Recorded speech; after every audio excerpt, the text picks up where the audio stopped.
Siraj got fined 15% of his match fee for his altercation with Duckett, which I thought was ridiculous, if I'm honest. You know, that he didn't do anything particularly wrong apart from celebrate a huge wicket that got his team back into the game. And then Joff knocks off Peg out the ground and shouted something like, charge that, you know. I think I've worked hard to try and be sort of emotionless as a cricketer, and whether that's actually right or wrong, I don't know, but I can't, just absolutely lost it. And I put you back in that place already? Yeah, calm down, I calm can feel down. it. I'm just about to punch the laptop. I'm Joss Buttler, he's Stuart Broad, back from Lord's. Broady, what a game. Honestly, so England got them 8 down sort of on the stroke of lunch. Wizard, Wokes, down the hill, bang, nick, thought game over. That's done. You know, that is 8 down, still needing plenty, like 90, I think. That was just game over. And then Bumrah got stuck in. I think India lost maybe 1 wicket in 2 hours 15.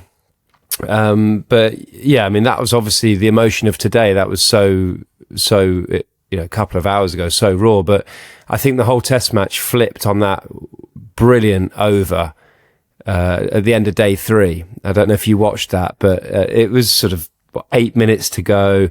Obviously, England are thinking we can make this 1 over. India wanted to get 2 in.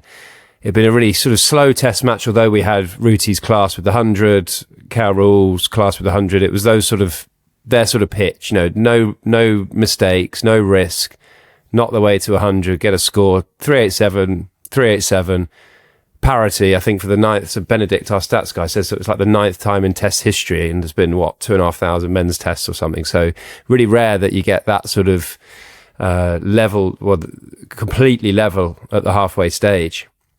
And then this over came, and Crawley's under a bit of pressure, obviously. Bumrah charging in, pulling away sight screen, pulling away fly, you know, just absolute carnage and chaos. And I think I put on my Instagram, actually, I've been whinging about slow play, 'cause mainly aimed at the umpires who just dawdle along like they're listening to classical music between overs, and it takes forever for the play to start. And so I've been whinging about everything speeding up, and then this over took 8 minutes, and it was the most brilliant 8 minutes of drama and play acting. And everyone's, you know, you've been in that situation, haven't you? Like, you're just you're doing the best for the team, buy a bit of time. Then Shubman Gill loses the plot and starts effing and blinding at Zach. Zach goes into you versus Philander at Cape Town. Red mist, eyes are gone. He's then going back at him. And I think that ignited the test match completely, because they walked off the field. Crawley got through it, still ding-donging on the way back to the pavilion. And from 6:32 that night, all I was looking forward to was the first ball the next day. I just couldn't wait for the test match to start. And I think that sometimes test match cricket's like that. For 3 days, slow burner, like, come on, what's going to happen?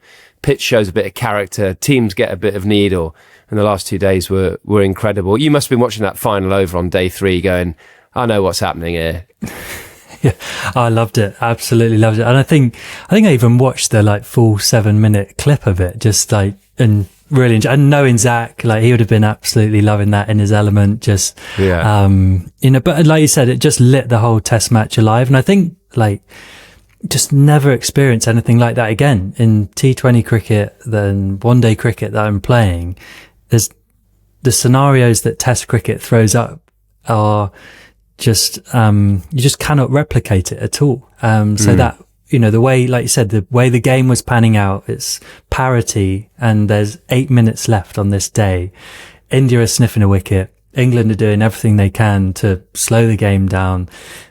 Everyone's tired and stressed, and it looks like now there's only really 2 results in the game. The draw's probably gone at this point as well. So they all know someone's going 2-1 up, and this is a huge, in the total of 3 days, massive 8 minutes in the game. India are probably thinking might get 1, even if we get 2 wickets, if we get 2 overs. And, just the way that ignited the whole thing. And I think I've loved about the test match is just how desperate both teams are to win.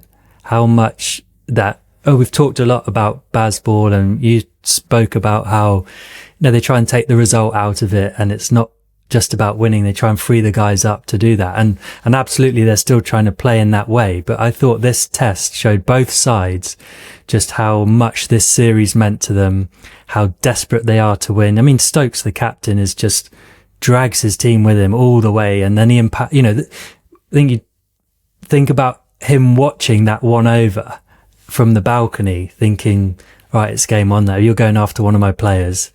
This is it. It's all on the line. We can't wait to get out there and have a go back at you. And I just thought the whole match was just, it's about to find a way to win. Even Jadeja right at the end, going this, everyone's probably expecting, right, you've got 2 wickets left. He's going to try and smack it now. He has to try and take on the fielders. He's got to score 90% of the runs, but he saw it a different way. I'm going to just grind it out, trust my guy to face 2 balls. Not many players in the world would do that, I don't think. I can't think of many that would go down that route. And I think of all there's so many fascinating players on both sides, and Jadeja is an incredible cricketer. And I think of IPL cricket, he's one of those, India turned to him, and he's sort of, you knew at this run chase, he was going to be a main character because he's that kind of character. He's that one that has got that bit of something about him. He fights. He's always in the big moments. So, KL Rahul was going to be the calm guy to try and take it through. Pant was probably going to be the opposite with a bit of a dash and try and win it in an hour. Whereas Jadeja's that sort of stickability, and I'm going to try and be here till the end. Dhoni style, really, just like, I'm going to hope you crack first. So there was just so many moments that were, do you see like any moment bigger than any others in the game that was sort of like, this is the point that got India should have got ahead or got England back in the game? Is there anything that you... I thought England left a few out there in that third innings with the bat, if I'm brutally honest. There was an amazing passage of play where Bumrah was bowling, start of day 4, and it was leaping off a length, hitting Crawley, hitting the top of Pope's bat and flying off for 1 bounce 4s over third man. Then it sort of calmed down and, Rooty was going a little bit, Stokes was going a bit. Then Washington Sundar came in, 4 for 22 out of nowhere, with some drift. And I was thinking, if England get 230, 250, pretty comfortable with that. England can, not on the easiest pitch to score on, England can control that. 190, I thought, not enough. No way. That's just one partnership. So I thought one of the biggest moments in a low chase when you're defending, if you come out to bowl and you've got a, thinking back, Sehwag, Warner, the opening batters that can take the game away from you, and the opposition end up 60 for none or 1 off 10, the game's sort of done. The game, it's sort of gone because all your energy's gone, your plans are out the window. So actually, Jaiswal getting out, really bad shot, short pitch ball from Jofra, quite wide. I'm really surprised he didn't just look to sort of cut it over the offside for 4, but he tried to pull it, went straight up in the air, 1 for 1 or 2 for 1 or something. And suddenly England are, okay, we're in. We've got because he is the player that moves the scoreboard forward, cuts it away, drive through mid-on, quick onto the short ball. So as soon as KL Rahul, who's a fantastic player, but calm, measured, relaxed, soaks balls up, and Karen Nair came in, is just going to play each ball on its merit, then England can control it. England can then bowl length, set attacking fields, create some pressure. So I thought that was a really big moment. England making that breakthrough early, Jaiswal gone. And then Carse, I thought that 4th evening, when he came into the inside, I hadn't seen loads of him. And I thought, does he move the ball enough in Test match cricket? Does he have that X factor of that you need to take wickets at the top level? His X factor is fight, scrap, energy, passion, drive forward. And I've been really impressed with him. I think he's been superb. And he ran in that night, got the crowd going, got the emotion of the stadium going, got lucky with Karen just leaving a straight one, bang, out, thanks for coming. And then beauty to Shubman Gill. And then it just felt all England, all that emotion. And I spoke to the guys. So Stokesy then got the night watchman out, last ball of the day. So I spoke to the guys this morning. So, Monday? It was Monday morning, and they were saying they'd never heard the long room like it. Walking back off the field last night, 60 for 4, the eruption of emotion and noise and passion from the members. Wow. They were just like, never heard a sound like it, even measured up to Ashes 2023 with all the nonsense of the best of run out and stuff. So that sort of engaged the players properly, like, wow, you know, this is on the line. And then to hear last night, sell out at Lord's, full house, day 5, even with just 6 wickets to win or 130 to win. Brilliant. So there was that edginess and nerviness about it this morning that no one could pick a side. Honestly, no one could pick a side. Like, were you at home thinking, oh, England have got this? Or, oh, gosh, if Pant gets 60, game over. It was absolutely fascinating. And like I said, to think we've had 3 games that have all gone down to day 5 and, you know, it's been actually one of the most memorable series so far. I've still got 2 more to go. So I hope the remaining 2 can live up to it. And I think talk about those moments, asking you what, for me, that run out of Pant, in India's first innings, you know, that man again, Stokes, how he just always finds a way to get into the game and to affect the game and to make a difference or smell a moment and you know, it should never have happened. You know, if you're that Indian dressing room, you are devastated, you know, on the stroke of tea, unbelievable partnership. They're starting to really get a strong foothold in the game. And, you know, you can walk in at tea, just, okay, let's double down on that. We'll build. England are under a lot of pressure. But Stokes can just find an opportunity from I think it's one of the incredible traits about him as a player, as a captain. He always senses opportunity.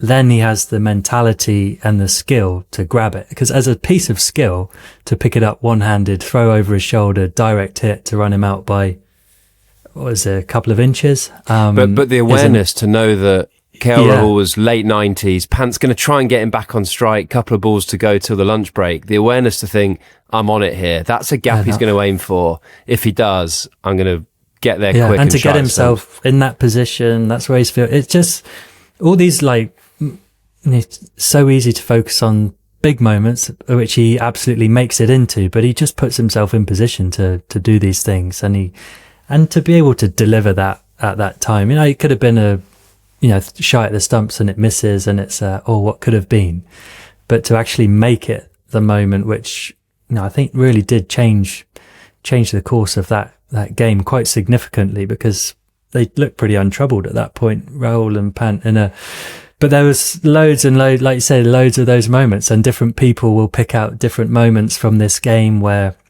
the ebb and flow of the test match was fascinating. Just how I think the biggest sort of get your bum on your seat moment from within the stadium and the commentary box was Jofra's first over back. Okay, Jofra's coming in, everyone's on the seat, everyone's watching. Actually, first ball, you think just land it, just get it somewhere near, get the nerves out the system.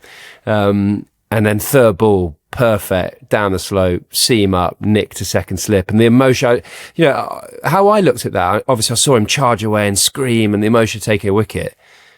I immediately thought of all the physios, all the strength and conditioning coaches, everyone that's helped him from all around the world to get back to that place, because it's amazing emotion for him, his family, everyone that's got him through the tough times of injury. There's a lot of people that have had to pick him up, had to, you know, you're going for another surgery, Joff, I'm really sorry. You know, all these sort of things that are really bad news at the time, repay in one ball. And the emotion that came out of him. So there was that. And the biggest wow moment from the commentary box was him knocking Rishabh Pant's off dolly out the ground. Where, all, you know, that beautiful sound and the view where all the wires go everywhere as well out the stump. Just an absolute cracker. You know, game on the line, down the slope, top of off stump out the ground. And that was the moment in the commentary box. Everyone just went, whoa, like, wow. You know, that brilliant sort of feeling you get in cricket, and you know, that was probably the biggest wow moment. Yeah. Did you expect anything less from Joff? That, like, and obviously there's much made of he's been out of Test cricket for 4 years. It's almost like people forgot he has been playing cricket. Maybe not Test cricket, but he's been getting to this situation. He's been building. He's actually been going pretty well for a while, and England have had this plan in place with him, you know, to target this series and the Ashes, obviously, and been sort of holding him back. But what I love about it is you're so happy for him, and it is such an amazing thing to watch him bowl, you know, especially back at Lords, and, you know, think of 2019 in the World Cup final and the spell he bowled at Smith. But I kind of I wasn't surprised about how he bowled. It wasn't like, you know, this is amazing, or he's further ahead than you thought he would be. He was exactly where, you know, he's always been, which is incredible, really, when you think of the time out of the game he's had in Test cricket. But he was a more full of emotion, wasn't it? That, like you say, those celebrations, the you know, when he got Pant out there, the caught and bowled of Washington Sundar, but he's a superstar, isn't he? And that's what we've all been, why we're all so excited to see him back, and what we've been waiting for. I forgot how good he was, if I'm honest. Really? You know, because you see a few overs here and there in the IPL, maybe. You see a couple of T20s played for England, but I forgot how good he was when he raises it to like top level intensity. Yeah. Because he bowled quick as well, didn't he? Quick. The speed bowled his fastest spell in an England shirt, up the hill at the nursery end, like mid-afternoon as well, flying through at 92 mile an hour. Incredible bowl to left-handers. Actually, a much better bowl to left-handers than he is right-handers, actually, because he gets that ball darting across them. I think the right-handers line him up a little bit better. He doesn't bring the outside edge in as much of them, but he's got this bouncer that, you know, when batters get a shock, it's like a jolt. Like, they don't just duck it or sway exactly what it is. It's like a jolt. So I think I probably had forgotten how incredible and like the theatre he brings, but I'd never seen the emotion that he showed today on the Monday morning, actually, and that was deliberate. I spoke to him after the game, gave him a big hug, because I'm like proud of him, you know, to get back after. He could easily have just racked off England and gone and done what he does around the world, but he wanted to play for England. He wanted those big moments, and I said, God, I've never seen you like as fired up as that. You were like revved up. And he said, actually, it was a team plan. It was talked, the group, you know, they've come at us, they've had a go at Zach Crawley. This is our patch. You know, we're being too nice. We've got to meet fire with fire here. As a team, we're hunting India down. That's what top flight sport's about, really, isn't it? A lot of the time. Yeah. So when the coach or captain, whoever delivers that message, says it, and you back it up the way you do, and you know, there's a brilliant ball, probably my favourite ball. Well, Pant's dismissal was my favourite because it's just, as a bowler to left-handers around the wicket, just heaven. But he bounced Reddy first ball, and everyone came in. Duckett, Brook, Rooty, Pope's under the lid, like everyone's in, clapping and cheering and getting stuck into Reddy, because reports came back from the middle when Crawley was out there and Duckett was out there that Reddy was the most vocal, you know, or one of the most vocal. So they're all into him. And on the stump mic that we have in our ear, it's great. You know, we don't put everything to air that you hear, but I can hear everything through the stump mic, and it just takes you straight back to the middle of that sort of. It's quite a nice little insight that you can just turn up your stump mic and revel in the niggle that's going on out there. How beautiful. Much, I actually had to re-watch it because I heard it and then I thought, has he actually said that? Washington Sundar's interview where he says about, you know, when India win tomorrow, when we go 2-1 up. And I thought, I wonder if he's just sort of, you know, got his words out wrong, you know, it's hopefully we'll win or hopefully. But it was a proper, you know, with incredible confidence. Yeah, we're going to win. And it was almost one of those moments where you don't miss a thing, do you, in this day and age? Like, someone will have heard about that in the dressing room. It's almost like, instead of anyone having to say anything this morning for England, you could have just played that interview, and that would have got people so fired up. And there's a little clip of when Washington came out to bat and McCullum over the balcony sort of, you know, telling everyone to raise it. This is the guy who's been chirping. And you just sort of like, I think of, for him there in that situation, he's probably walking out going, I wish I hadn't said that. And if you've said it, don't get naught. Don't get naught.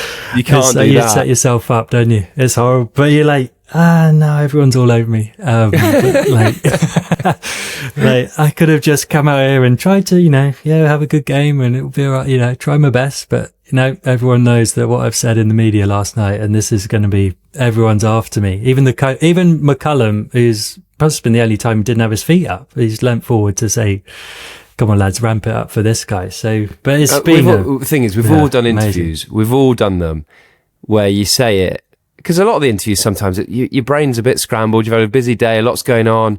You're doing press, you might do Sky, BBC, you're onto another one, you're onto radio.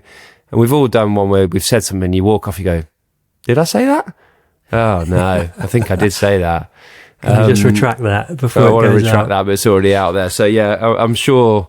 I think he was really specific with the time they were going to win as well, wasn't he? He was like, yeah, just after lunch, we'll knock them off. Yeah, thanks for coming. India are going to win. But to be fair, they're not aged well. Aged well. But their fans, all the Indian fans at Lord's today, even at lunch, 8 down. Oh, we're going to win. We're definitely going to win. Like the mindset of clarity of like we're winning this game was pretty, not just the Indian team, but the fans as well. But yeah, you could definitely, you don't often see Baz show that sort of outward planning. Apart from there was a great moment where Stokesy had bowled like a 7 or 8 over spell in the midday sun. And he sent Tim Southey down to tell him to stop bowling. Did you see that on the TV? I just a little bit like how to get Ben Stokes off and like tell him a joke, then do something up. But like, yeah, I don't. Can you imagine? Like, it was hard enough to get the ball out of his hand when he wasn't captain, wasn't it? I think the Headingley, did he bowl 15 over spell or something? Like Ruti's like, you're going to do something about this. He's like, I can't. Like now he's captain as well. But he's probably been the best bowler for England, has it? How, when you say you forgot how good Jofra was, I actually probably would say I forgot how good a bowler Stokesy is. And yeah, because we haven't seen him at his best or his fittest. We haven't seen him at his best or fit for a long time, actually. I think it's remarkable how much cricket he's played injured, basically, and not able to perform as an all-rounder. And this, everyone will say, oh, he hasn't played, he hasn't bowled, he hasn't done this. That 5 months he's had off, he's been working incredibly hard, hasn't he? And to the skill level and obviously the heart and the competitiveness and everything it's an unbelievable bowler. It's like, and you're never going to get the ball out of his hand. It's like over my dead body until this is done, I'm running in. So I think and never drops pace. Never drops pace. It's like always just into the pitch, swinging it. Aggressive bouncer, I loved having him as like. But as a bowler, what is like? How does he? Long spells. Like, where's he finding that energy? Is that actually not a physical thing? It's a mental thing. It's just mental. Yeah. Yeah, it's a mental thing. It's like it's that sort of drive, and you find a rhythm. Like I used to hate 1 over spells or 3 over spells, because by the time you're really getting into it, you're dragged off and you don't quite get to execute everything you wanted to. 8, 9, 10 over spells, you're then not thinking. You're just in. You're grabbing the ball, you're going. You're grabbing the ball, you're going. Ultimately, you're not bowling an 8, 9, 10 over spell if you're bowling badly, are you? Because you're getting dragged off, or it's not going quite right. We need to move on and change it up a bit. So you're generally bowling great if you're going past 7 overs. So yeah, you get the ball, you keep going, you keep the same stride pattern, you keep lifting, and you keep driving it forward. And you're only doing it because you feel like you're going to get the batter out. You're very rarely bowling a long spell just to bowl maidens.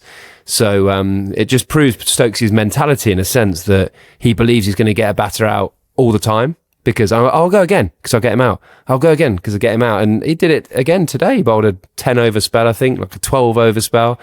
Just one of them that bouncers in there as well. That's obviously bumpers exhausting. in there. Made the breakthrough with Bumrah, didn't he? With the short ball stuff. So yeah, I think Test match cricket's one of these games that whenever you start doubting it, whenever you think, do you know what, T20 cricket's overtaking it, and we obviously know the power of T20 cricket and the money it brings in and the razzmatazz, but the draw to Test match cricket, how it just splurts out another belting game when it's under pressure type thing. It's got an amazing ability, an amazing drama to it. The Lions Tour is here. That's right, Ben. The British and Irish Lions Tour is underway, and it's a super team constructed of the best players from England, Scotland, Wales and Ireland. And our podcast For the Love of Rugby will be covering all the action as they tour Australia. We'll be joined by players in the squad, bring you on the whistle insight, and the best Lions stories from tours gone by. Just search For the Love of Rugby and we'll be your podcast for a cracking summer of rugby. With him, Ben Youngs. And him, Dan Cole. See you there. Here's a question for you, Jose. Favourite opposition player to have a cold beer with after the game? I'm going to say Tim Southey. Brewdog is now the official beer of Lords. If you're at a test match, the Blast, the 100 or anything else this summer, you'll notice that Brewdog loves cricket as much as we do. That's not just sound effects, that's an actual sound of a cold beer being opened. It's actually called cold beer. It is, Jose. It's a 3.4% lager, perfect for the day at the cricket. It's also got a peach variety too, if you fancy trying that one. And listeners to our podcast can get a free glass. It's an exclusive offer just for you. If you go to brewdog.com/for the love of cricket. Tell you what, put the link in our episode description. Well played, Joss. Yeah, good idea. Hit the link in the episode description. Buy 20 cans and we'll chuck in a free cold beer glass. You need to use a code though, so at checkout, make sure you use the code FTLOC. Yep, use the code FTLOC and you'll get a free glass on us. For the love of cold beer, give it a try in your new cold beer glass. Jose, I want you to put yourself in Jadeja's shoes, actually. So he came to the crease early doors on day 5. He played a really patient role. He got 61 off 181 balls, and he was just taking one and over when he was batting with the tail. Do you think that's the way you'd have gone about it? Do you think that was the best way to go about it? Do you think that was the only way he could have gone about it? Thing I loved the most about the way he went about is how committed to his plan he was. So he, obviously that plan will have evolved for him, when he's batting with, more recognised batters. They probably had a different plan. His role is different within that. But then as soon as he got to the tail, the amount of faith that he showed in, numbers 10 and 11, I think did wonders for them. I think, they really buy into that when you give someone trust and you say, we can do this together. You do it as a partnership. So, this is how we are going to win the game, not how I am going to win the game as Jadeja and say, I'm going to be there. He needs his partners. So give them a clear role. This is what I need from you. This is how you're going to, and Bumrah and Siraj, two very feisty, competitive, proud guys, put their body on the line, and absolutely they're not the best batters, but they will, it's like they're going to find a way. They're going to scrap for you at the other end. So whether he got it right or wrong, I don't think is necessarily the point, but the conviction that he had within his plan and the way he was going to do it, and probably a plan that no one thought was worthwhile giving. To be honest, I sort of stopped watching when they were 8 down, thinking the game's done, and I was off doing something else. I was actually dressed as a penguin doing some Pilates, but that's a story for another time. But then I'd like to check the score again. Might have to push you on that at some stage. But yeah, we'll leave that for now. But they only need 70. Like, I wonder, can they do it? How's that still? And then I'd check it again 10 minutes later. It's 65, but there's still 2 wickets left. Like, how's this game like panning out in this? So that way he's taking the 4 balls, trusting Bumrah with a couple. And it's incredibly frustrating as a fielding side as well, because you're like, how do we get 6 balls at the non-recognised batter? But then if you did bring the field up and Jadeja went 4-4 or 4-6, and suddenly they scramble a 1 off the next ball of the, that's a lot of runs in the game. So England are playing that patient game that, we will make the inroads with the 2 balls. So it's sort of both trying to play each other at their own game, which was awesome. And you know what it's like you put it in your shoes as the bowler and the opposition. You're like, they can't, can they? You're like, oh my God, they're into the 30s to win. Now it's into the 20s. And you're thinking, even though you should win the game, and you do genuinely believe, like, we will get this, a chance will come. Whether it's an LBW and it's an appeal, or whether it's a catch will come, we will get our chance to win the game. But there is that guy on your shoulder, and you might even look at some of your teammates and you're thinking, it's getting a bit closer, isn't it? Like, do you still believe? If a leg by 4 begins to hurt you, the game's too close. If you think one just comes off the hip and goes for 4 and you're watching it over to the boundary, go, no, the game's too close. And we were just approaching that stage, weren't we? That 22 to win. And for it to finish in the way it did, sort of Bashir comes in with a broken left hand, got a couple of balls to Siraj, and he defended it very late, down into the ground. It sort of hit where you mark your guard, where you've scratched it from like leg, middle, off, because all the players have been doing that for 5 days on a dry pitch. It's uneven.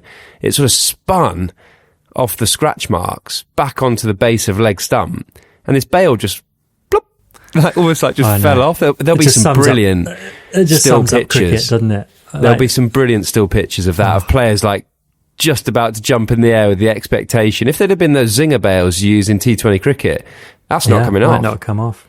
That is. But how about the Indian dressing room as well? And you I'm imagining, a few players, all right, we're 8 down, game's done. I'll put my trainers on. I'm sad about the result. We think we should have won the game, but we'll get ready to go down and shake hands. And then 20 minutes later, you're like, bloody hell, they're still in. He's still going. Like, I'm not going to move. You stay where you are. I'm going to stay where and then 20 minutes late. Only 3 hours you've not moved. Oh, can you imagine, like, Mark Wood tells that story of 2019, doesn't he? He sat on the washing machine out the back in the run chase because he's just so superstitious, can't move. But you can imagine what that dressing room would have been like and how that belief would have started to grow as well. You can't see a result when it's 80 or 90 to win. And then suddenly there's that little bit of you that's going, do you know what? Jadeja could do this. Or if, like you say, if we get 4 leg byes here and a no ball here, you start celebrating all those. I just think we've come back to, again, Test cricket just throws up these scenarios and things that can happen, and that I'm talking about that takes me to like Stokes' Headingley innings, when it's like the game's done and you jumping up through the thing and putting your head through the roof, like, where's that ball go? Where's that ball? Like, you can just see how, the dressing rooms are awesome places to be because you've got no control. It's horrible. You need to be in the middle but it's sure Bashir took the final wicket, but he's going to be ruled out for the series with a broken hand. I haven't got a clue. Next spinner in, Jack Leach is on a central contract. Liam Dawson's being talked about. Yeah, for me, he's a good mate of mine, but it's simple. Like, I would go straight to Leachy. He's been in the squad in New Zealand. He was obviously playing in Pakistan, so kind of feels natural that if you're going for a specialist spinner, then Jack Leach would be your man. In 2019, if he was out there with Jadeja, he probably would have got it done. Yeah. I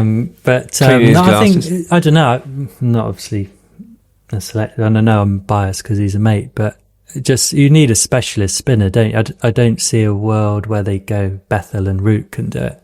No, not at Old Trafford. Broady, that was obviously, you spoke about how this Test match was ignited with it's good to see the needle in the game, isn't it? I think it's one thing that we all love and we all talk about. What is that like when that element of the game, rears its head and just becomes a massive part of the match? I love it. I absolutely love it. I'd say it was one of my favourite overs, but the crowd buy into it. As long as I think there's a fine line, you don't want physical contact. You don't want fingers being pointed in faces necessarily, or terrible language that you can hear on the TV. But you want intensity and, a bit of passion. And, Siraj got fined 15% of his match fee for his altercation with Duckett, which I thought was ridiculous, if I'm honest. That he didn't do anything particularly wrong apart from celebrate a huge wicket that got his team back into the game. Jofra the same. I don't know if Jofra's been fined, but Jofra the same, got Pant out. I actually asked him in the interview this evening, I said, come on then, let us into a little secret. What did you shout? Because it looked quite aggressive, and he was frustrated that Pant had danced down at him and hit him for 4 straight. Yeah. Jof's like that. Because Siraj one was just after he'd been scooped for a 4, isn't it? So I can imagine that riling you up as a bowler. You got to have a bit of fight back, and then Joff knocks off peg out the ground and shouted something like, charge that. So, I love all that. Bowlers work really hard. Like, you're charging in, you're putting your body on the line. If you get the wicket, then as long as there's not major physical contact, you're allowed to celebrate with some sort of expression and passion. But Bumrah actually did brilliantly on that night where Crawley was wasting time not to, excuse my friend, like, lose his shit a little bit, because there's nothing worse. I don't mind all the play acting. I've done it myself many a time where you're trying to get to a break, so you might do your shoelaces up, all that sort of stuff. But when you run in and you start to run in, you get halfway and a batter pulls out, used to drive me wild. Used to hate that. That is like wasted miles in the legs.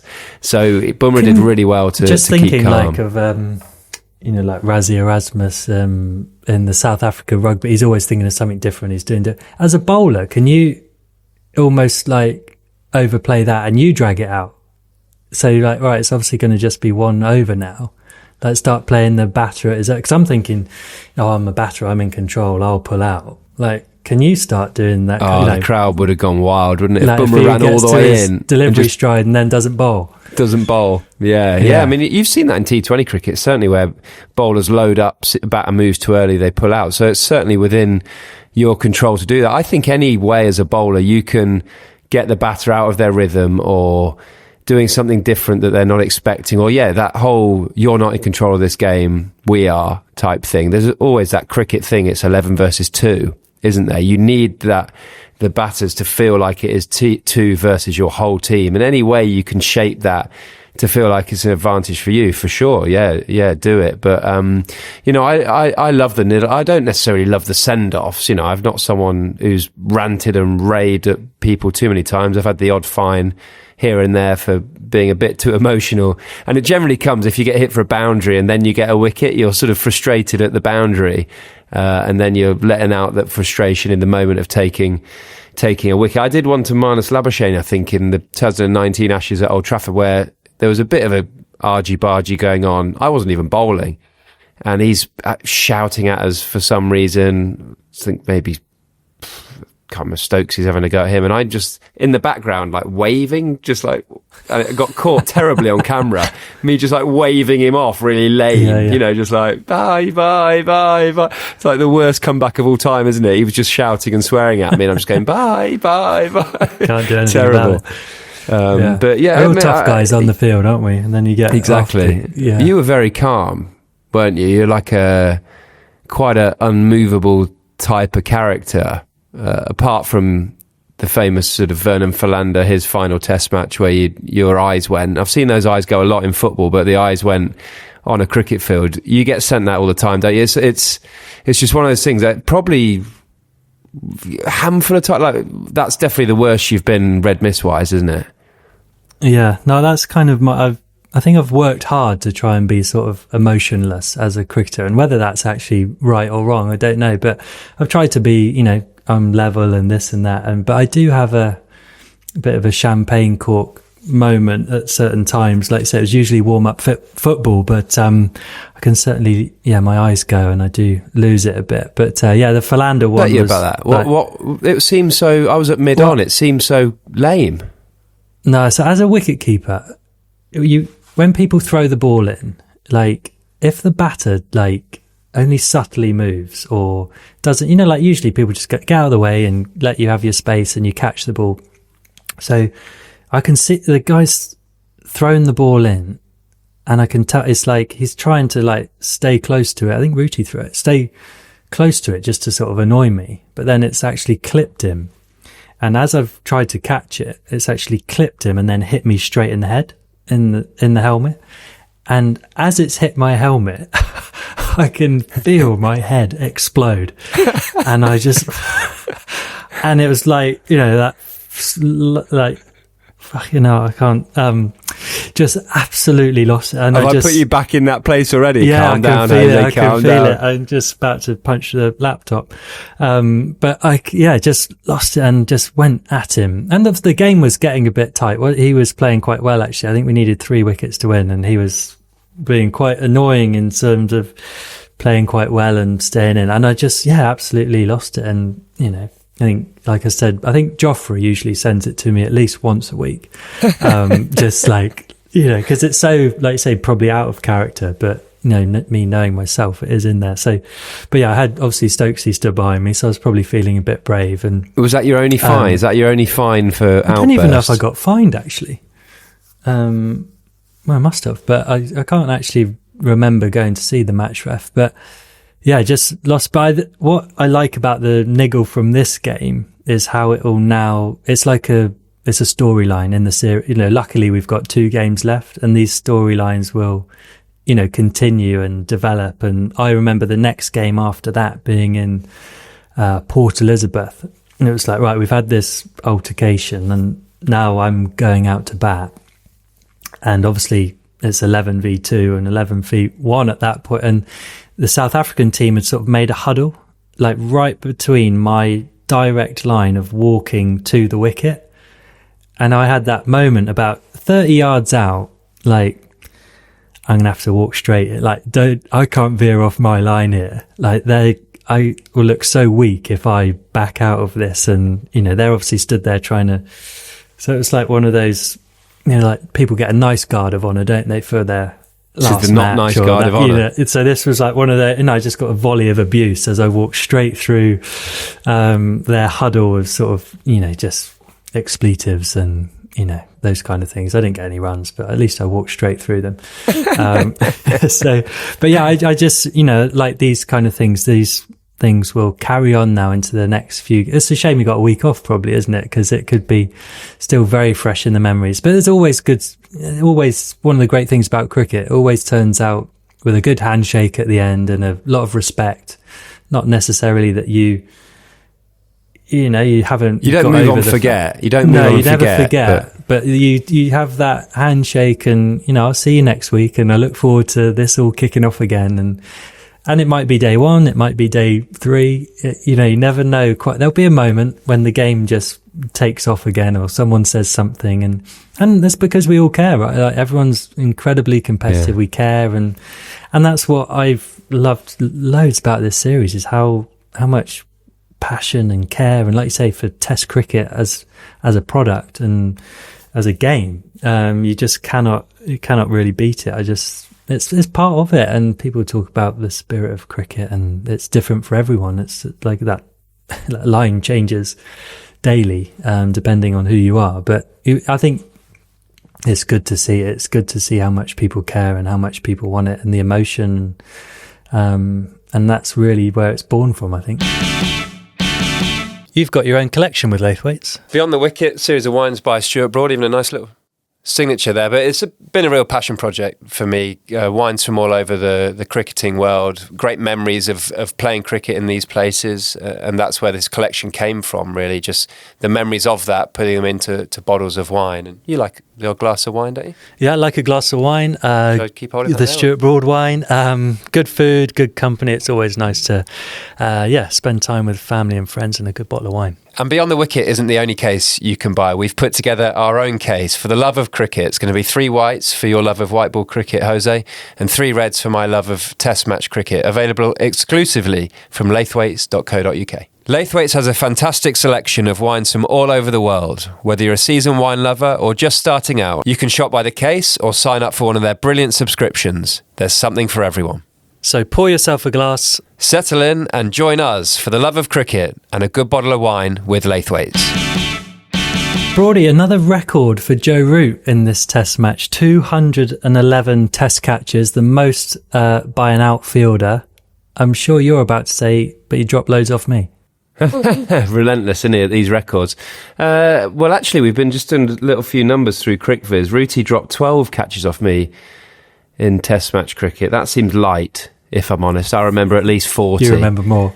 At least 40. Yeah. No, it is, incredible, really, if you think about how many records he's breaking, his longevity, and how at the top of game he is. And I think it was awesome, the fact he broke that record with a hanger, one-handed, dive into his left, absolute crackerjack. I don't think that's necessarily one of the records that Rooty will go, oh wow, I've got the most catches in Test match cricket history. But I think I think it's just quite cool, isn't it? The fact that he's been in catching positions. He works incredibly hard on it, as he did. He's just one of those guys, isn't he? Whether he's batting, fielding, bowling, he's always looking to get better, looking to improve. And he's that slower runner. First slip's the best place for him.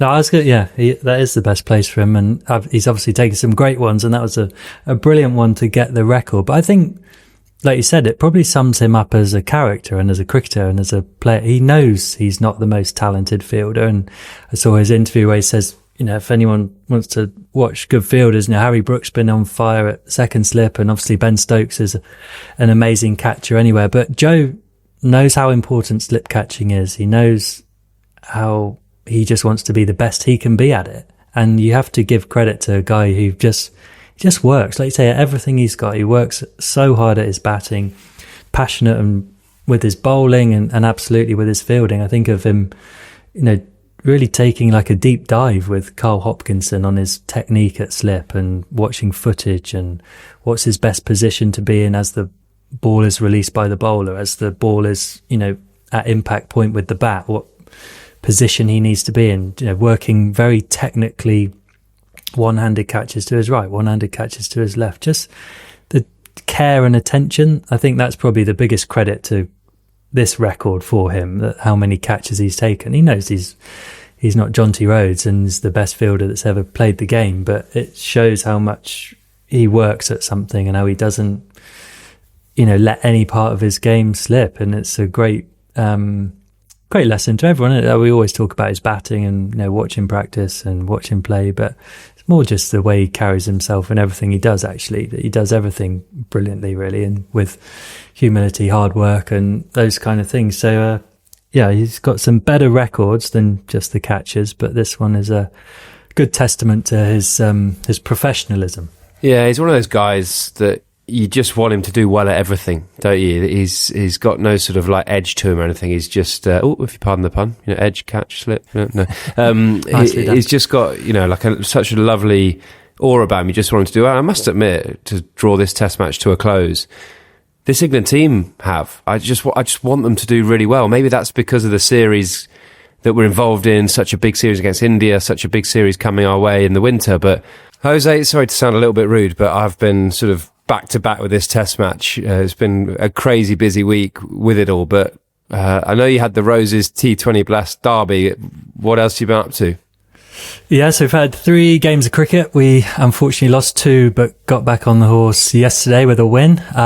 We were on the receiving end of a Johnny Bairstow masterclass, and he came out with Jonathan Bairstow. He did. He had that look about him as he arrived at the crease, which, when you know Johnny, is quite worrying. He took to, big occasion, I suppose. The Roses match, full house, behind enemy lines for Johnny just suits him, doesn't it? So he teed off and played a great knock, but we managed to get a win on Sunday. And I was actually in the dressing room just before we went out, and the test was on in the corner. And Jimmy actually goes, do you ever miss test cricket? And I was like, absolutely. Like, I miss it all the time. And I was like, this is going to be one of the best test matches ever. Like, how many runs do you think they need? And we just started reminiscing about the Lord's Test against India a few years ago, which was pretty similar, wasn't it? And then just like, how good a game would it have been to be involved in, and how many runs are they going to need? We went out to field. I think Root and Stokes were in about 140 ahead at that point. Come in at half time thinking, are they still going? And suddenly it's 190 is the chase, and like, unbelievable. So you can talk about the positives rather than, if Jadeja gets India over the line, you're looking at the negatives and what's gone wrong. So it's such an important thing to get the result, to get that win for this England team. But before we do move on, about halfway through the pod, I think you mentioned something that I didn't quite understand about penguin Pilates, or Pilates, you dressed as a penguin. So, I mean, should I understand it? Do I want to understand it? Why? What is it? Why? What are you doing? Well, it's nothing suspect. Well, so Louise, my wife, is a Pilates instructor, and she teaches in person. She does some online stuff, and a new venture of hers, alongside Vitality, is like family Pilates. So we've got our 2 girls involved. They're just short 10-minute kind of sessions. So the girls are 6 and 3, so short attention span and summer holidays. So her idea is to get families doing it as all together for just 10 minutes, but trying to make it interesting. So the girls decided it should be fancy dress, and in their dressing up box somewhere, have plucked out a adult size. So we've obviously bought it at some point, penguin outfit. And they're like, yeah, you've got to do it in this. So keep your eye out for a 10-minute Pilates session of me dressed as a penguin, which just felt like a mule at the time. I was waiting for someone to like come around the corner and just say, you've been punked, and that, Sky Sports camera somewhere. But no, so it was good fun. The 2 girls did very well, actually. They were bribed with Smarties to do a couple of sessions back to back. But it was good for, it's one of the perks of having some time at home in the summer, is getting to really throw yourself into family life and dress up as a penguin. Yeah, I'll let the question slide of why you've got an adult sized penguin dress up costume at home, but this is probably where we should put the www.livebrave Pilates thing. If you want to see Josh dressed as a penguin, please go to. No discounts for this one though. No discounts. Livebrave.life, get on. While you're on the app store looking for our podcast, you can find our app on there as well. So #NoAd.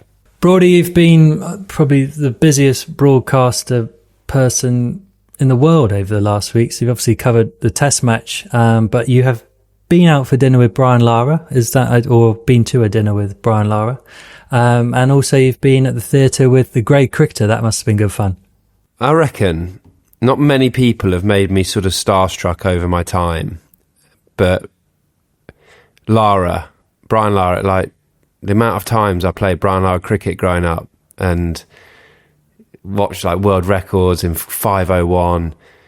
So yeah, we just we had a bite to eat around Regent Street, sort of. Just the 2 of you? No, not the 2. It was about sort of 10 of us, but it was like an event. But we were sort of the guests on it, and we met for a glass of wine before, so we were just chatting away. And I was like, how long do I leave it before I ask him about should Mulder have broken his world record? How long do I leave that? And we were walking to the restaurant. I said, what do you think? Like, how do you feel about it? And he was amazing at how he talked about it. He was like, it's not my record. It's the game of cricket's record. It was my era's record with Sachin and all those guys. So it's there to be broken. He wouldn't be beating me. It's the game of cricket that players are playing for in their era. So he was very adamant that Mulder should have gone and got it, and gone and got like 550 or whatever he could go and get as many runs as possible. Then he got on to his 501 and how the rain helps him there, and suddenly kept going. So it could only be a draw. And then the CEOs of Warwickshire's going, you need to go and get the record, go and get as many as you can. So he went and got 500, as you do. But yeah, that's awesome. He was warm, he was funny, he was engaging, he was, they always say, sort of don't meet your heroes or whatever, or that sort of thing, but he was wicked. He was great value, great fun. I actually bowled his last ball in international cricket. He retired for the West Indies in the 2007 World Cup. But I never bowled at him. It was one of those weird situations. I was so excited. I was in that guard of honour, like clapping him, get to shake his hand. It's like, it's Brian Lara. And ran into bowl at Marlon Samuels. Brian Lara's at the non-strikers end. He sort of hit it to mid-on and was like, yeah. So Brian's suddenly level with me. And I just heard Marnus Samuels go, no! So he yes-no'd him. And I sort of look back to mid-on. KP picks the ball up. I'm now a foot away from Brian Lara, almost making eye contact. KP throws the stumps down, run out, last ever game. So I was sort of obviously delighted, international sport, their best batters run out for nothing. But part of me wanted to bowl at him. Part of me wanted to sort of... I kind of remember watching that as like, wasn't KP like the only one, obviously he's made this like run out, so he's the only one sort of running around celebrating. I think everyone else is sort of froze like, oh God, like that's it. Like the whole of Barbados is there. Whole of Barbados. Yeah. And the most legendary, of our generation, West Indian cricketer has just been run out on his last ever game, didn't even get to like cut one through the covers for 4. It was silence. It was just awkward. It's like, oh no. Almost wanted to put my arm Call around him and go, back. Brian, come back. Should we retract the appeal? But yeah, so he that was must great. have been quite similar to the grey cricketer experience then. The Wild West, that is. The Wild West. They're great lads, aren't they? The boys on the good grey fun. cricketer. So yeah, they asked me if I'd go to Hammersmith Apollo. They're doing a live show, done a couple. There was sort of 3,000 people at the Hammersmith Apollos, walked onto stage and didn't know what to expect. Although I knew, obviously, the podcast, we were guests, weren't we, last week? Fun, relaxed, chatty about cricket, pick up all the sort of silly nuances that cricket throws out. And the funniest thing was, it's obviously after a day at the cricket, so there's people have come from Lords to Hammersmith. And for the last hour of the show, a microphone went in the crowd, so fans could sort of just ask anything, and the three of us are on stage and we'll answer anything. Some alcohol had been drunk at Lord's. Trying to understand, with 3,000 people echoing around a theatre, trying to understand some of these questions. At one stage, I'm certain a bloke asked a question, if I could do what I heard or the impression of it. He sort of went, I just want to ask you, if you could liken an England cricketer to garden furniture, who would it be? I was like, what? What? Good question, who is that? That's what, garden furniture? And then suddenly you got 3,000 people all like obviously looking at you, waiting for your answer of what England cricketers like a piece of garden furniture. And you feel under pressure to come up with something. And I just had And nothing. you came up with what? Absolutely nothing. I was literally just like, what on Didn't earth answer. can I say? I mean, what would you go with now? Like just me here staring at you. Go on then, Joss. What England cricketers like a piece of garden furniture? You say Joe Root, wasn't it? Like that sort of weather vane that just doesn't move at first slip. Maybe you should have been their guest. No, I've only said that because we've just been digging him out for his fielding. But yeah, you can't really be kind about anyone who's a piece of garden furniture, can you? So yeah, I sort of went expecting maybe. Yeah, it was great fun, but it was carnage, chaos. Everyone's laughing like. You know, a lot of Ashes chat. Yeah, I couldn't tell if the audience was English or Australian because obviously the boys are Australian with the podcast. And I backed England at one stage, said our top three is better than the Aussies, which is hands down fact, by the way. Hands down a fact. You're taking Crawley, Duckett, Pope over Khawaja, Constas, Cameron Green at the minute. And I could argue that point for days with anybody if you fancy it. But I said that. Got booed. I'm in London. I got booed. I went, hang on a minute. Am I in Brisbane here? What's going on? So yeah, it was great fun. They're great lads. They're flying back to Australia. Be careful that doesn't become one of those Washington Sundar moments, and those three blokes averaged like 80 in that series.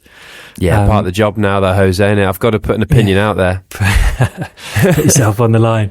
Finally, Jose, you're taking the mick at me last week a bit of how good my week was, how good a gig I've got. I went to Wimbledon on the Monday, I went to Silverstone, I went to Edgbaston to watch a brilliant test match, the India one. Well, our producer, Chuck, when you're talking about luck sim, on Friday, in the space of 10 minutes, his sister called him and said, free ticket for the women's Wimbledon final on Saturday. Are you keen? So off he goes. And within 10 minutes later, he'd won a competition he entered through a local magazine to get free sourdough for a whole year.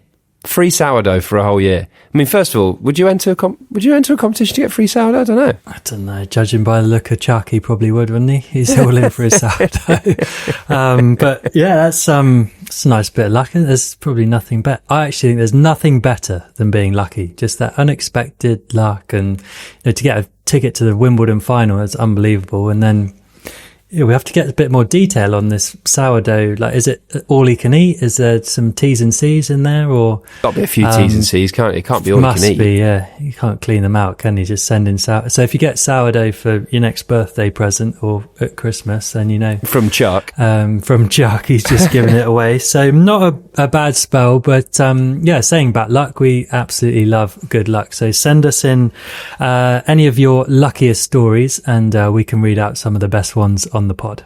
That's it for this one, Jose. Keep an eye out for Thursday. We've got a special show in which we talk about the massive role data has in cricket. Yes, we've got a special guest, a former colleague of mine, Freddie Wild, who is the analyst for the Royal Challengers Bangalore, recent IPL winner, and also aiming for the three-peat in the 100 with the Oval Invincibles. Thanks to our partners, Laithwaites and Sage. Download, subscribe, wherever you get your podcasts. Watch us on YouTube and Spotify, and don't forget to give us a 5-star rating. Kick 'em well, mate.